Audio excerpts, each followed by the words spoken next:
You don't wake up tired by accident. You don't feel stuck by coincidence. And you don't keep ending up in the same place year after year because the universe has something against you. Most people don't want to hear that because it's uncomfortable. It removes the fantasy that someone else is responsible. But the truth is simpler and harsher at the same time. Your life is the result of what you allow, what you tolerate, and what you repeat.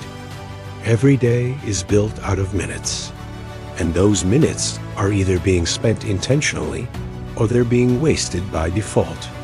If you don't decide how your time gets used, someone else will. If you don't decide what thoughts you entertain, your mind will recycle the same old ones. And if you don't decide who gets access to you, you'll stay surrounded by people who drain you and call it loyalty. A lot of people say they want change, but what they really want is comfort with different results. They want the outcome without the discomfort of becoming someone new.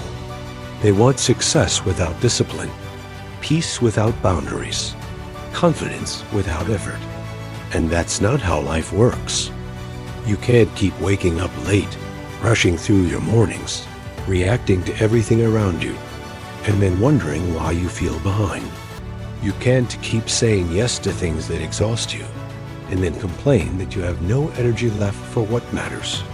At some point, you have to accept that your schedule reflects your priorities, not your intentions. Look at your day honestly, not emotionally, not defensively, just honestly. Who gets the best hours of your energy? Who gets the leftovers? What do you do first thing in the morning? And what do you do last thing at night? Because those habits tell the truth about where your life is going. People love to blame circumstances. They blame their childhood, their parents, their city, their partner, their job. And yes, life can be unfair.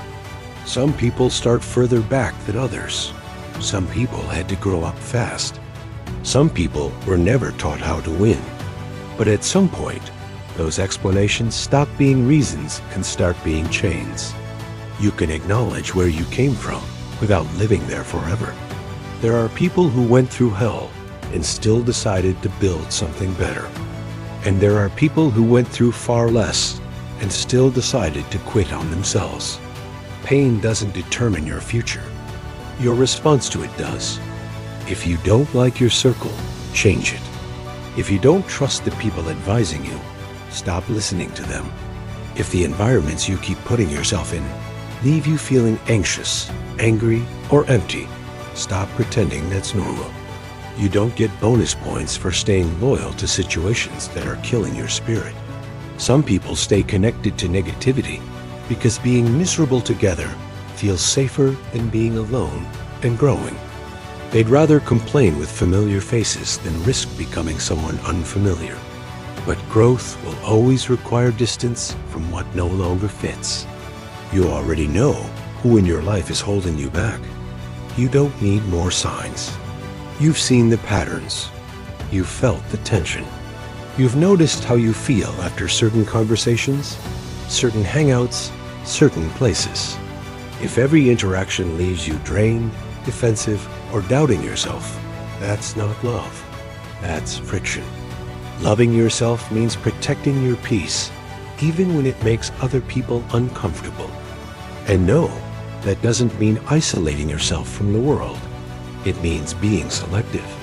It means understanding the difference between connection and attachment.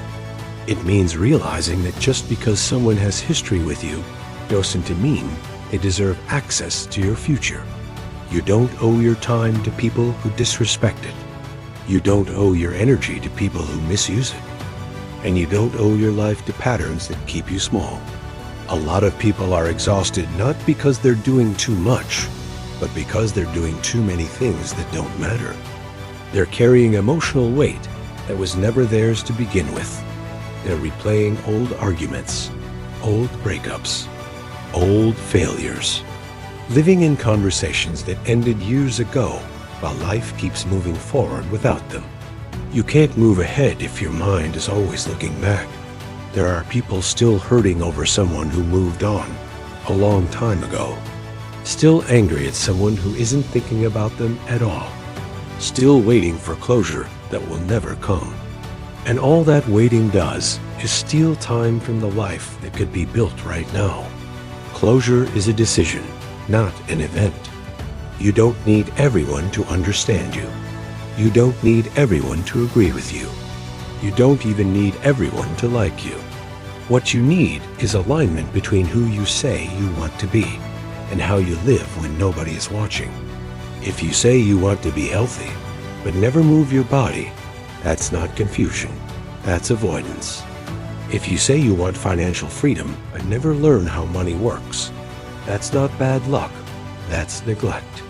If you say your kids matter, but you keep choosing everything else over showing up, that's not complicated, that's a choice. Hard truth doesn't mean cruel truth. It means honest truth. Being responsible doesn't mean blaming yourself for everything. It means owning what you can control. And there is far more in your control than you've been taught to believe. Your attitude, your habits, your effort, your boundaries, your response. These are powerful levers, and most people never pull them consistently. Instead, they wait. They wait to feel motivated. They wait for the perfect time. They wait for someone to rescue them with advice, validation, or opportunity. And while they're waiting, years pass. Motivation is unreliable. Discipline is not. Discipline is doing what needs to be done, even when you don't feel like it, especially when you don't feel like it, because feelings change, moods pass, but the results of disciplined action compound over time. You don't have to overhaul your entire life overnight. You just have to stop lying to yourself about what's not working. You have to stop pretending that tomorrow will magically fix what you refuse to address today. If something isn't moving, look at what you're feeding it. If something keeps breaking down, look at how you're maintaining it. If your life feels chaotic, look at how much structure you've avoided. Peace doesn't come from escape. It comes from order. There are people who sleep 8 hours and still wake up tired. Not because their body didn't rest, but because their mind never does. Constant worry, constant drama, constant noise. And most of it comes from the people and environments they refuse to walk away from. Just because you're asleep doesn't mean you're resting. Rest comes when your conscience is clear, your boundaries are firm, and your life makes sense to you. When you're not constantly bracing for the next argument, the next disappointment, the next letdown. When your days aren't filled with chaos, you willingly invite it. You don't have to attend every invitation. You don't have to answer every call. You don't have to explain every decision. Saying no is not rude. It's responsible. You have a responsibility to feel good about your life. Not in a shallow way, not in a constant happiness way, but in a grounded, peaceful way.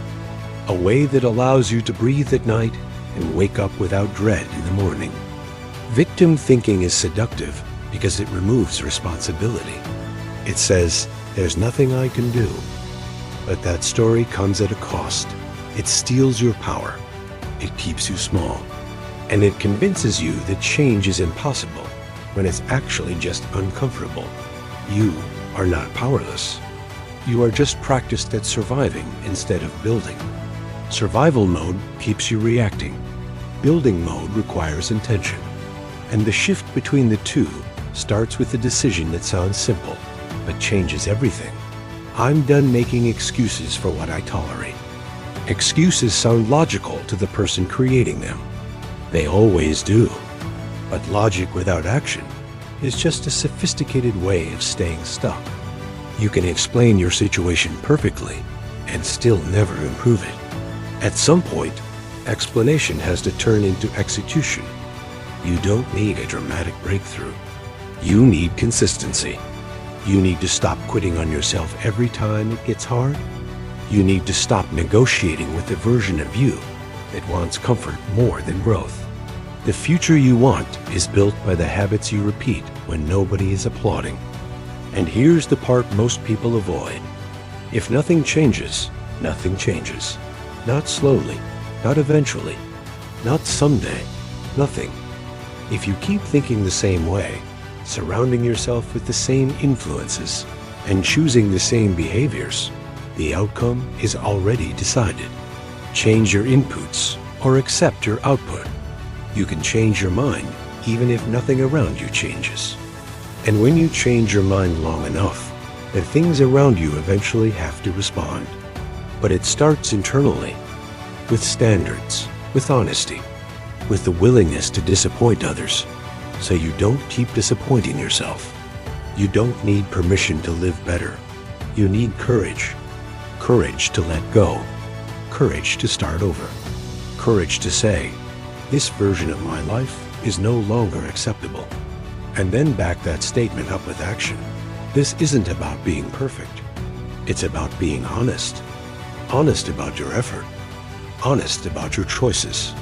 Honest about what you've been avoiding. Because the moment you stop playing small, stop blaming, and stop waiting, life doesn't suddenly become easy. But it does become yours. And that's when everything begins to change. If this message resonated with you, don't just listen and move on. Commit to one decision today that aligns with the life you say you want. Like the video and subscribe to Reality and Rise if you're ready to take responsibility and build something real. This is a new day. What you do with it is up to you.